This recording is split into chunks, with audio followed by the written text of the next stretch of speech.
Population, जनसंख्या बहुत ही important मुद्दा है ये तो भारत के सामने, क्योंकि हमेशा यही कहा जाता है कि हमारे यहाँ सरप्लस पॉपुलेशन है, सरप्लस पॉपुलेशन है। अब इस वीडियो में हम देखेंगे कि क्या ये जो पॉपुलेशन है ये किस प्रकार की हमारी पॉपुलेशन है। देखिए, जितने भी हम बातें करें, चाहे हम डिजास्टर्स की बात करें या फिर हम पॉलिसीज की बात करें, रिसोर्सेज की बात करें, इन सबको हम देखते हैं with reference to population, population के संदर्भ में ही देखते हैं। पॉपुलेशन जो है ये मेन एलिमेंट है इन सोशल स्टडीज। जितने भी हमारे जो सामाजिक अध्ययन होते हैं उसमें पॉपुलेशन जो है ये सेंट्रल पॉइंट है, ये पॉइंट ऑफ रेफरेंस है from which all other elements are observed and from which they derive significance and meaning. यह वह संदर्भ बिंदु है जिससे दूसरे तत्वों का अवलोकन किया जाता है तथा इसके अर्थ एवं महत्व ज्ञात किए जाते हैं। ह्यूमन बींग्स जो हैं वो प्रोड्यूसर्स हैं, कंज्यूमर्स हैं ऑफ अर्थ्स रिसोर्सेज। अगर हम कहते हैं कि रिसोर्सेज हमारे घट रहे हैं तो किसके रेफरेंस में कहते हैं? पॉपुलेशन के रेफरेंस में कहते हैं। तो जो कुछ भी हम यहाँ हमारे चारों तरफ देखते हैं उसको हम पॉपुलेशन के को एक सेंट्रल पॉइंट लेकर फिर देखते हैं। Their numbers, distribution, growth and characteristic और qualities provide the basic background for understanding and appreciating all aspects of the environment. Okay, तो जो पॉपुलेशन है, कितना नंबर है पॉपुलेशन का, ठीक है। डिस्ट्रीब्यूशन जो है किस तरह से डिस्ट्रीब्यूटेड है, क्या ये इवनली डिस्ट्रीब्यूटेड है through out the country. Growth क्या है, कैरेक्टर ट्रेट्स क्या है, क्या हमारी जो पॉपुलेशन है उसमें अधिकतर बुजुर्गों की पॉपुलेशन है, बच्चों की पॉपुलेशन है, युवा पॉपुलेशन एग्जैक्टली क्या है, ये जो पॉपुलेशन है ये ट्रेंड है, अनट्रेंड है, स्किल्ड है, अनस्किल्ड है, ये सभी चीजें हमें समझने की आवश्यकता है। सेंसस ऑफ इंडिया, अब पॉपुलेशन के बारे में जानकारी जो है कहां से मिले? पॉपुलेशन के लिए जो जानकारी है भारत में वो मिलती है सेंसस ऑफ इंडिया से, और हमारा जो लास्ट सेंसस हुआ था वो हुआ था 2011 में। Census of India provides us with information regarding the population of our country. Census क्या है? ये एक ऑफिशियल एन्यूमरेशन है ऑफ पॉपुलेशन डन पीरियोडिकली। एक निश्चित समय अंतराल में जनसंख्या की आधिकारिक गणना को हम जनगणना कहते हैं, ठीक है। हर 10 साल बाद ये होता है भारत में, ओके और उसके बाद ये हर 10 साल बाद एक बार ये शुरू हुआ। हमारी जो फर्स्ट सेंसस हुई थी वो 1872 में हुआ था, पर वो ऑल ओवर इंडिया नहीं हुआ था। जो पूरे देश के लिए फर्स्ट सेंसस हुआ था, फर्स्ट कंप्लीट सेंसस, वो हुआ था 1881 में। और उसके बाद 1881, उसके बाद 10 साल बाद 1891, फिर इस तरह से करते हुए 1901, अब जो लास्ट सेंसस है वो हुआ है हमारा 2011 में, ठीक है। जो लास्ट सेंसस है वो इसमें हुआ है। First complete census however was taken in the year 1881. Since then, censuses have been held regularly every 10th year. Indian census जो है, it is the most comprehensive source of demographic, social and economic data. अगर आपको कैसी भी जानकारी चाहिए, आपको चाहिए कि 1000 पुरुषों पे कितनी महिलाएं हैं, कितने बच्चे हैं, ठीक है, हमारी जो वर्किंग पॉपुलेशन है वो कितनी है, जो पॉपुलेशन डेंसिटी है वो क्या है, वो सभी जानकारी आपको मिलेगी जनगणना से, सेंसस से। इंडिया जो है second most populous country in the world है आफ्टर चाइना। चाइना जो है नंबर 1 है। इंडिया की जो पॉपुलेशन है it is larger than total population of America, south America and Australia put together. अगर आप नॉर्थ अमेरिका की पॉपुलेशन को साउथ अमेरिका की पॉपुलेशन से और ऑस्ट्रेलिया की पॉपुलेशन से जोड़ दे तो आप पाएंगे कि भारत की ही जनसंख्या ज्यादा है। Percentage shares of population of the states and UTs in the country shows that UP has the highest population. हमारे देश में उत्तर प्रदेश की जो पॉपुलेशन है वो सबसे ज्यादा है, ओके। यूपी की पॉपुलेशन सबसे ज्यादा है, UP has the highest population, और यूपी के बाद नंबर 2 पोजीशन पे महाराष्ट्र है, फिर बिहार है और फिर वेस्ट बंगाल है, okay. On the other hand, share of population is very small. ऐसा नहीं है, हमारे यहाँ बहुत डेंसली पॉपुलेटेड एरियाज भी हैं और वेरी स्पेर्सली पॉपुलेटेड एरियाज भी हैं। अगर हम बात करें जम्मू कश्मीर की, अरुणाचल प्रदेश की और उत्तराखंड की, यहाँ पर पॉपुलेशन काफी कम है। हालांकि जो जम्मू एंड कश्मीर है, अरुणाचल प्रदेश है, ये वो राज्य हैं जो साइज में भी अच्छे खासे हैं। राजस्थान हमारा लार्जेस्ट स्टेट है, लेकिन राजस्थान की पॉपुलेशन इतनी ज्यादा नहीं है। On the other hand, share of population is very small in states of Jammu and Kashmir, केवल 1.04% of the total. Arunachal Pradesh में देखो 0.1%, 0.11%, और उत्तराखंड में नॉट इवन 1% यहाँ पर है। In spite of these states having fairly large geographical area.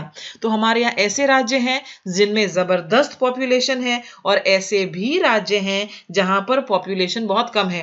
क्या आप जानते हैं यूपी की पॉपुलेशन इतनी ज्यादा क्यों है? क्योंकि यूपी जो है पूरा का पूरा नॉर्थ इंडियन प्लेन पर लोकेटेड है, फर्टाइल एरिया है, अच्छी खासी एग्रीकल्चर वहां पर होती है, ओके, रिवर्स वहां पर अच्छी खासी हैं, ओके, जो नेटवर्क है रोड्स का, रेलवेज का, वो जबरदस्त है, बहुत सारे इंपॉर्टेंट सिटीज हैं यूपी में, इस वजह से वहां पर इंडस्ट्री भी सेटअप है। तो ये वाला जो एरिया है very very densely populated.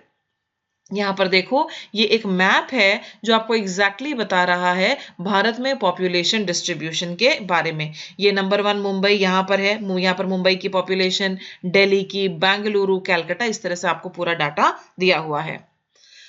Population distribution, जनसंख्या वितरण। Such an uneven spatial distribution of population in India suggests a close relationship between population and physical, socio-economic and historical factors. जैसा कि अभी हमने देखा कि बहुत सारे ऐसे एरियाज हैं जहां काफी जबरदस्त पॉपुलेशन है, ओके, दिल्ली जाइए बहुत ही जबरदस्त आपको पॉपुलेशन मिलेगी, और साथ ही ऐसे भी एरियाज हैं अरुणाचल प्रदेश जैसे जहां पर की पॉपुलेशन बिल्कुल भी ज्यादा नहीं है in spite of the youth size. तो वो कौन से फैक्टर्स हैं जो किसी एरिया को डेंसली पॉपुलेटेड या वेरी लेस पॉपुलेटेड बनाते हैं? भारत में जनसंख्या का ऐसा विषम स्थानिक वितरण देश की जनसंख्या और भौतिक, सामाजिक, आर्थिक तथा ऐतिहासिक कारकों के बीच घनिष्ठ संबंध प्रकट करता है। अब फैक्टर्स डिटर्मिनिंग पॉपुलेशन डिस्ट्रीब्यूशन, सबसे पहले physical factor, climate along with terrain and availability of water.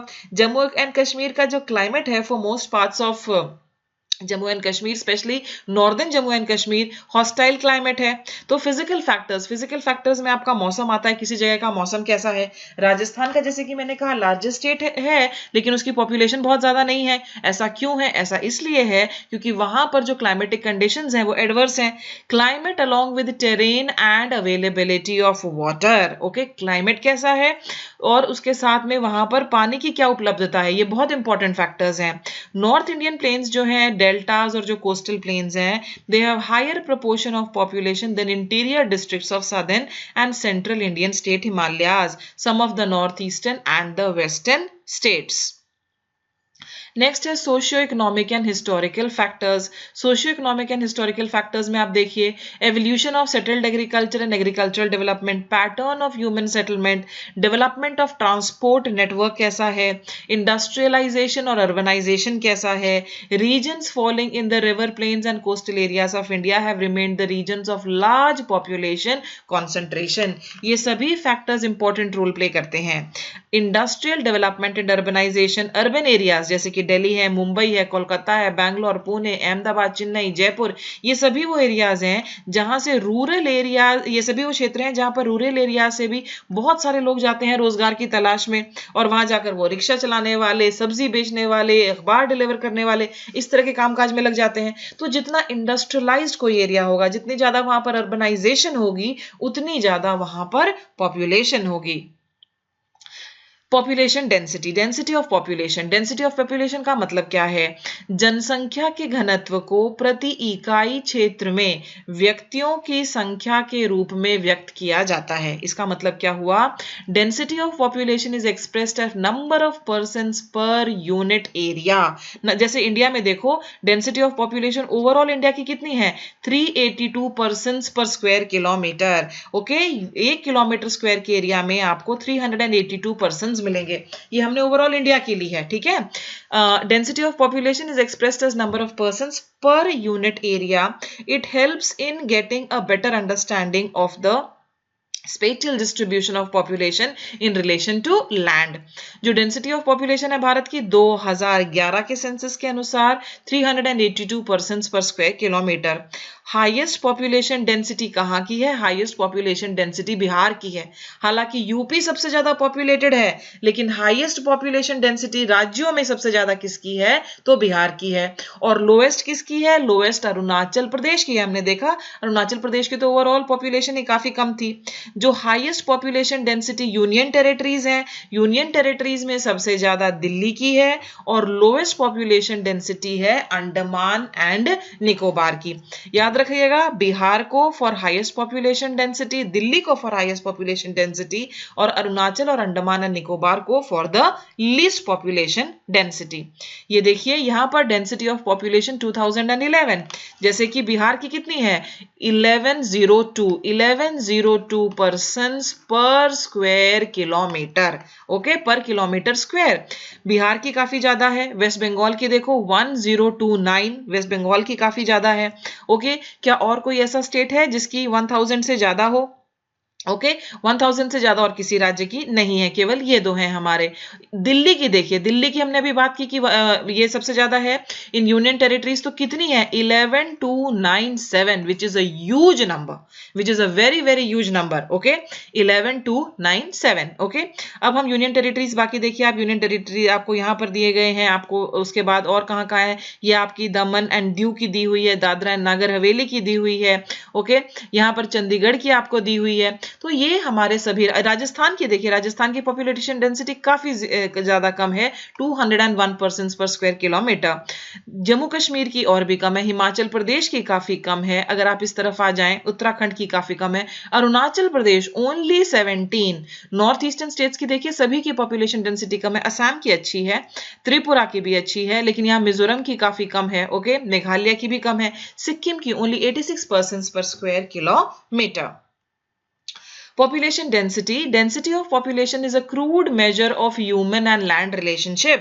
Delhi में प्रॉपर्टी इतनी महंगी क्यों है? जाहिर सी बात है, अगर आपको इतनी ज्यादा पॉपुलेशन है वहां पर आपको मिलेंगे 11,297 पर्सन्स पर स्क्वायर किलोमीटर, सब यानी कि पॉपुलेशन बहुत ज्यादा है, संसाधन काफी कम है, रिसोर्सेज कम है, लैंड कम है, वाटर कम है, स्कूल्स कम है, तो रिसोर्सेज पर तो डेफिनेटली दबाव पड़ेगा ही।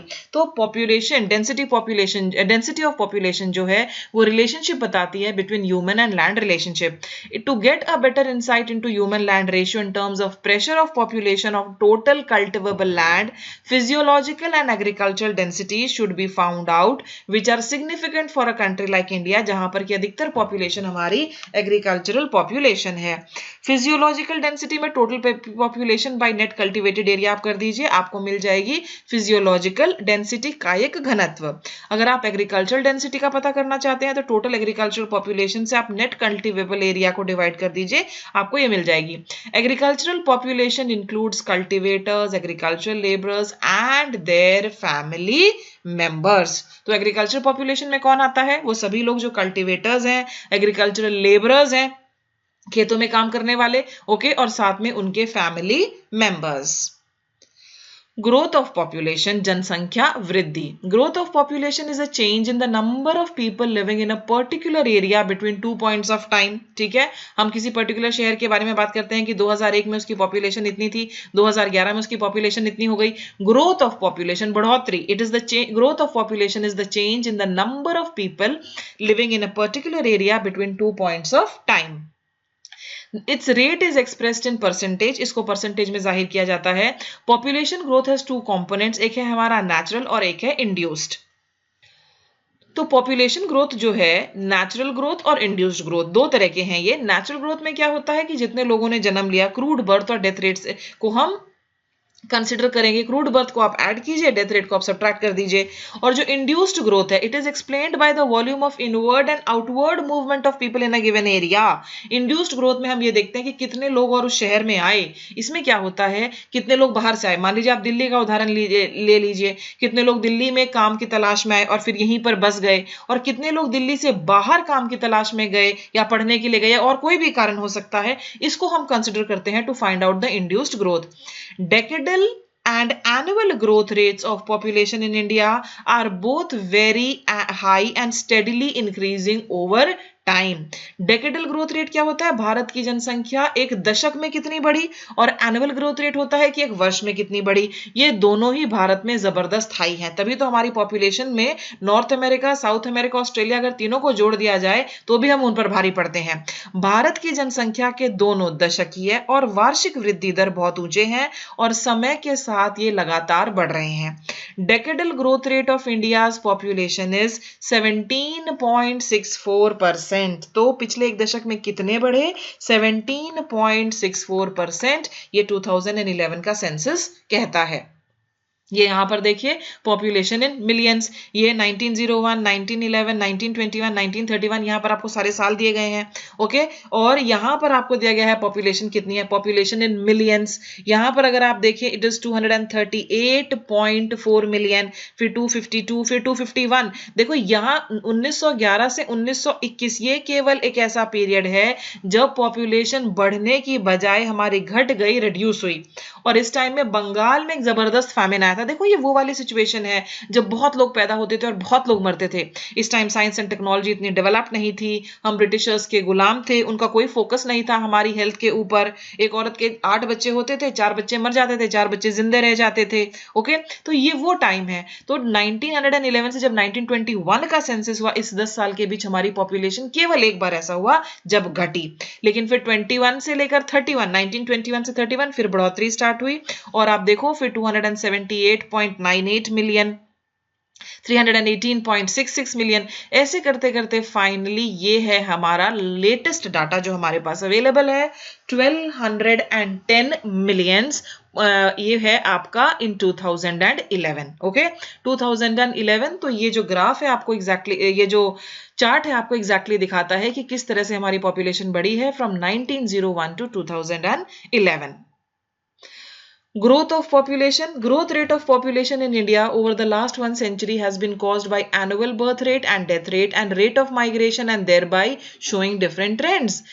There are 4 distinct phases of growth identified within this period. तो ये 1901 से लेकर जो हमारा 2011 तक का पीरियड है, इसमें क्या है, हमने 4 फेजेस में इसको डिवाइड किया है। पहला फेज देखो, जो फेज है 1901 से 1921 तक, it is referred to as a period of stagnation और स्टेशनरी फेज ऑफ ग्रोथ। देखिए यहाँ पर ये 238, ये 1901 से लेकर 1921 तक का जो पीरियड है, ये वाले जो हमारा पीरियड है, इसको हम क्या कह रहे हैं, फर्स्ट फेज को, इसको हम कह रहे हैं period of stagnant or stationary phase of growth of India's population. In this period, growth rate was very low since recording a negative rate during 1911 to 21. इस पीरियड में एक नेगेटिव ग्रोथ रेट भी आया।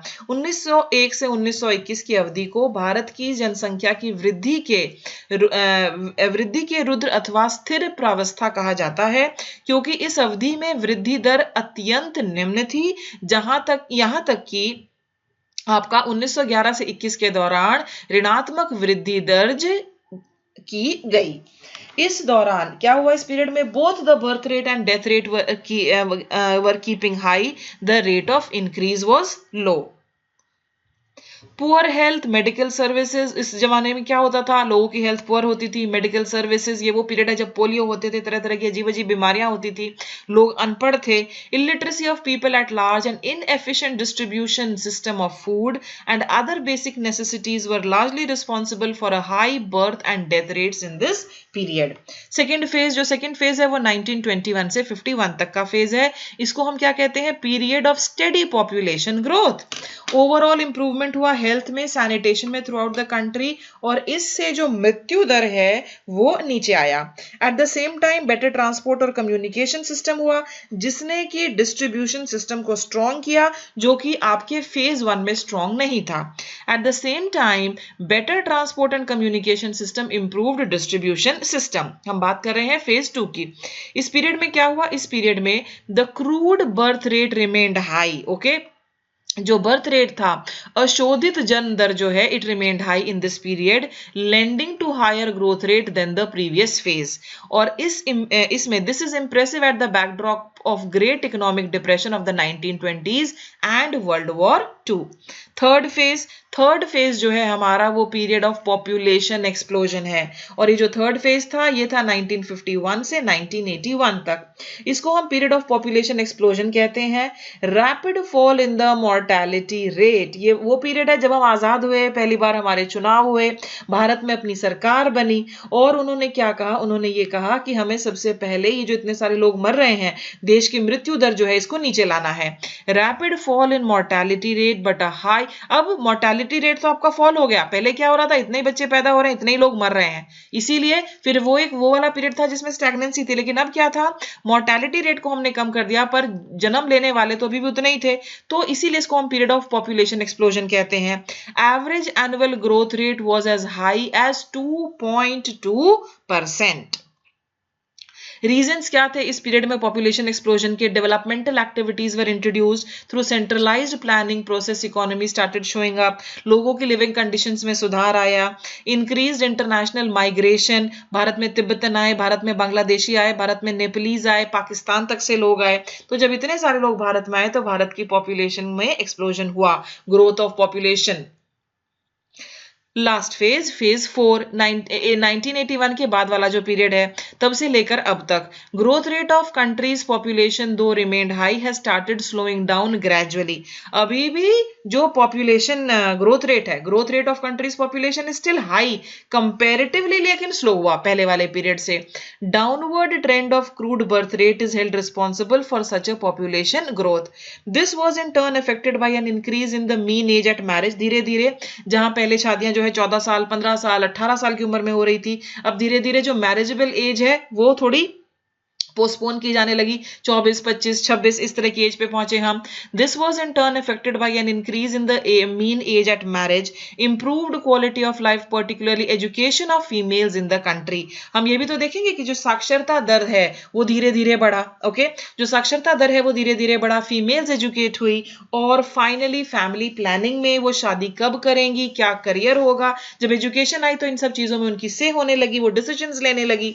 Growth rate of population is however still high in the country and projected by World Development Report that population of India will touch 1350 million by 2025।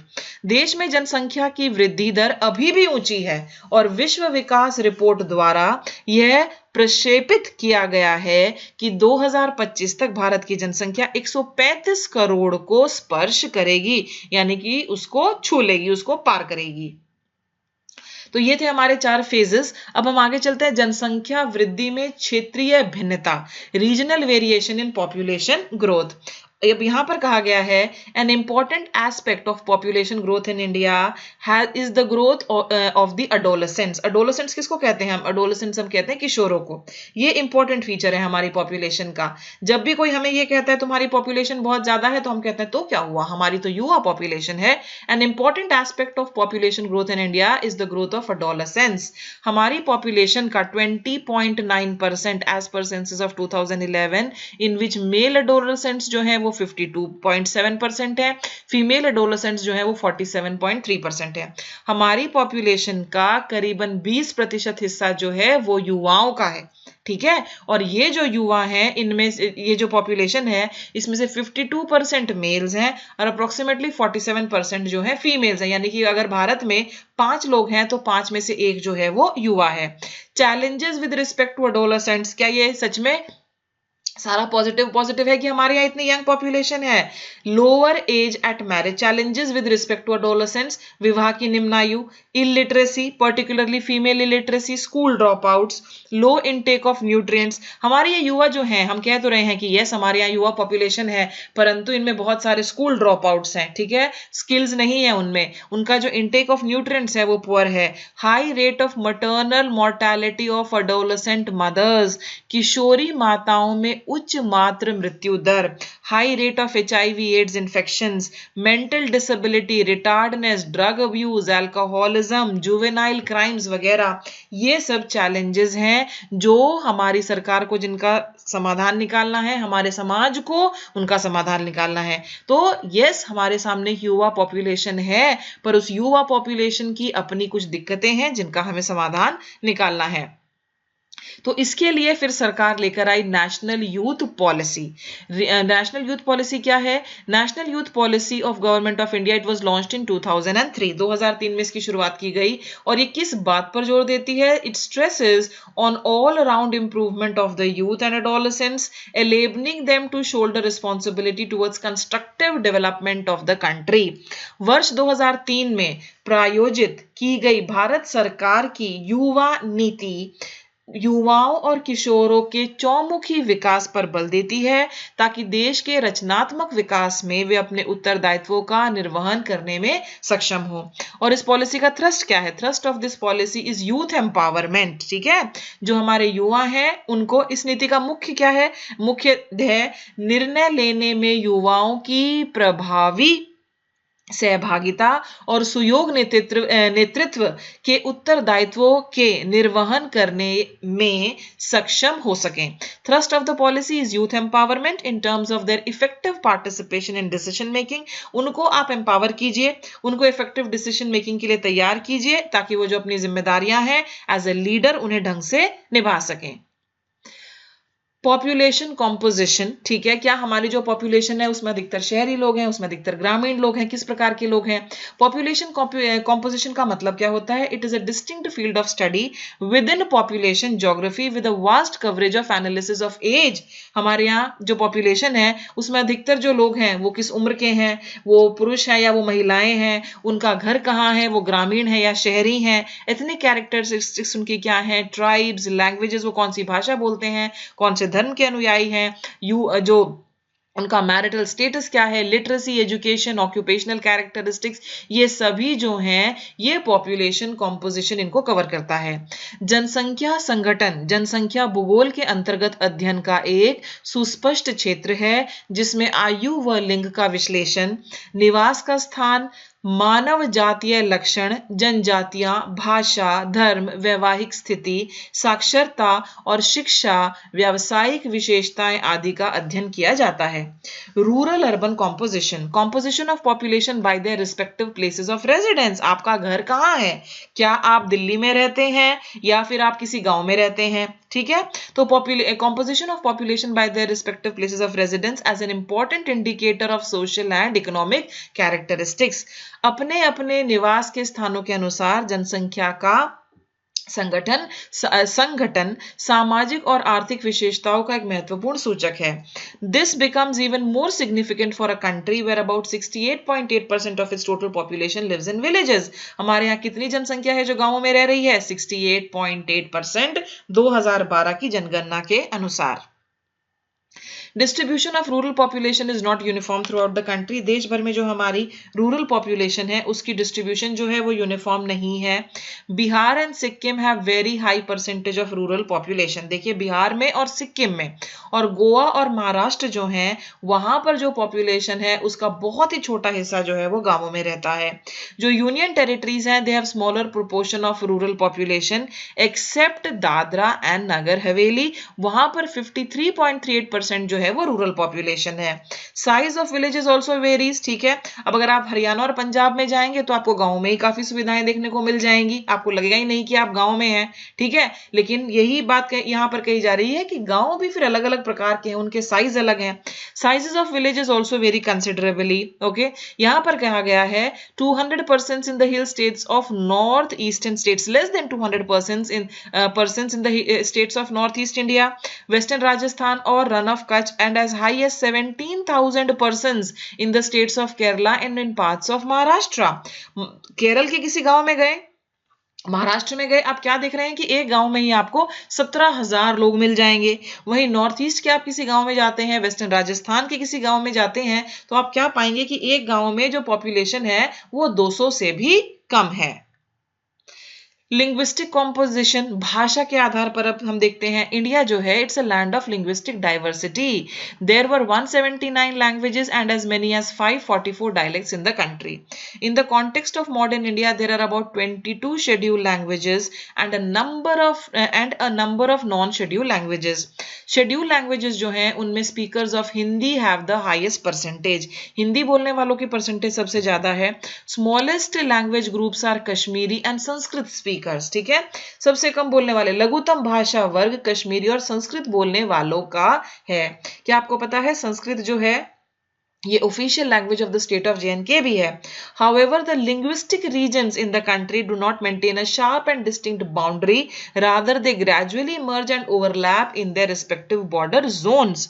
हालांकि देश में भाषाई क्षेत्रों की सीमाएं सुनिश्चित और स्पष्ट नहीं है. आप क्लियरली नहीं कह सकते कि केवल यही एरिया है जहां पर कश्मीरी बोली जाएगी, संस्कृत बोली जाएगी, पंजाबी बोली जाएगी. आप ऐसा नहीं कह सकते. हालांकि देश में भाषाई क्षेत्रों की सीमाएं सुनिश्चित और स्पष्ट नहीं है, लेकिन उनका अपने सीमांत प्रदेशों में क्रमिक विलय और अध्यारोपण हो जाता है.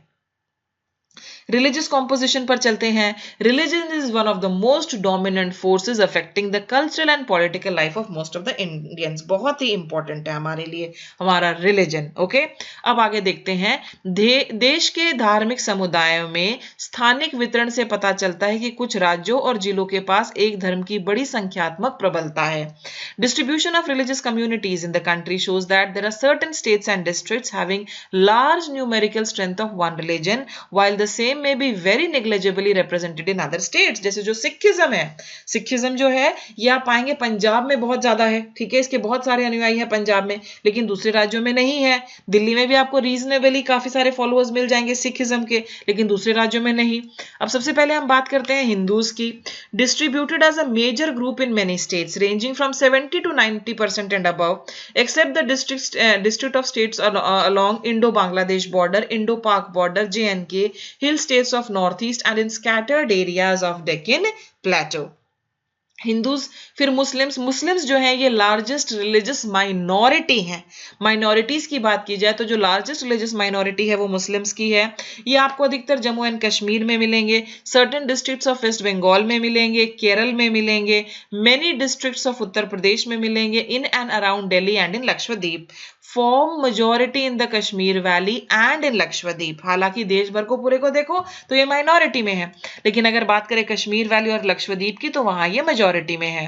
Christians distributed mostly in rural areas. Western coast पर हैं ये, गोवा में, केरल में, hill states of Meghalaya, Mizoram, Nagaland, Chota Nagpur and hills of Manipur. Christians. 6. ये mostly they are in relatively small area of the country, specially in states of Punjab, Haryana and Delhi. Jain and Buddhists, smallest religious group of India है. They have their concentration only in selected areas in the country.